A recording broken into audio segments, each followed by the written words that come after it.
Grief is such a multifaceted emotion that we all flow through and experience in our lifetime as humans in one form or another. And sometimes you can anticipate when those grief waves come up, and other times they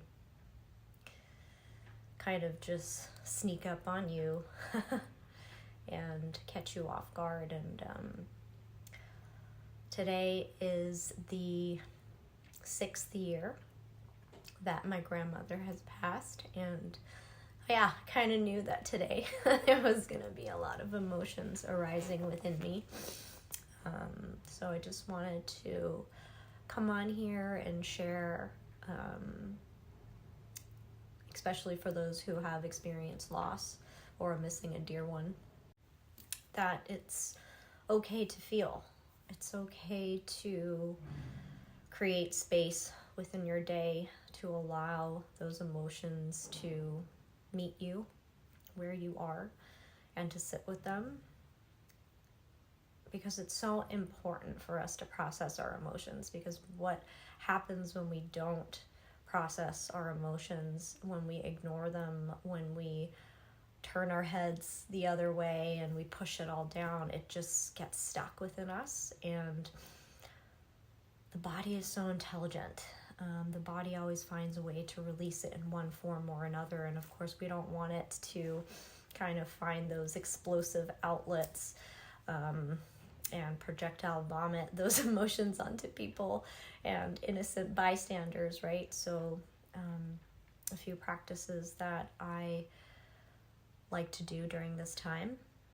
As an empath, as an intuitive, one practice that I love to do when emotions do arise is just take time out of my day for myself to come into stillness, and I begin just deeply breathing, closing my eyes so that I'm not distracted by the external world, and I tune into where I feel that emotion most potently and alive within my body, and I give it a form, I give it a shape, I give it a texture, give it a name, and I talk to it. I have a conversation with that emotion, and it's like talking to a person, but an emotion. And as you continue this conversation with that emotion, you then get to dive deeper into the layers of the meaning that is coming up for you in this moment, and to ask it, how do you want to be supported? How do you want to be released? How do you want to be shifted?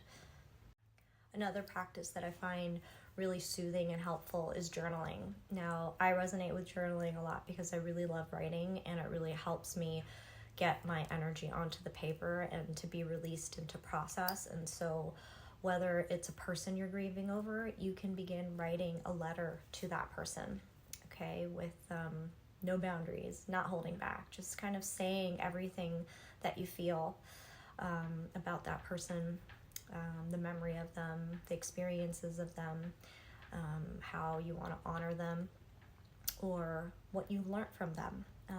If it's not a person, if it's just an emotion that's arising, you can write to that emotion. See what comes through on the paper. Sometimes when we're in that flow of writing, we get pleasantly surprised at the aha moments and the shifts that come through that practice. And another practice that I love doing is body shaking. And so we hold and store so much emotions within our bodies, and let's not kid ourselves, as humans in 2025, a lot of us are sitting most of the time at a desk with not too much movement throughout the day. And so, yeah, it gets stuck, and then it turns into these physical ailments, maybe back pains, neck pains, soreness, tightness, whatever. And so just putting on a playlist that you resonate with in that moment, that resonates with the emotion that you're feeling, so that you can just like shake it out, dance it out, move your body in a way that feels good for you, so that you can release it and move it out of your body, is really effective. So if you resonate with any of these practices, have a go. I'd love to hear if that was supportive for you. And so for any of you who are grieving the loss of a loved one, or just experiencing grief waves, I am here sitting with you, flowing with you. I will be taking the day off today to allow space to honor in remembrance of my grandmother.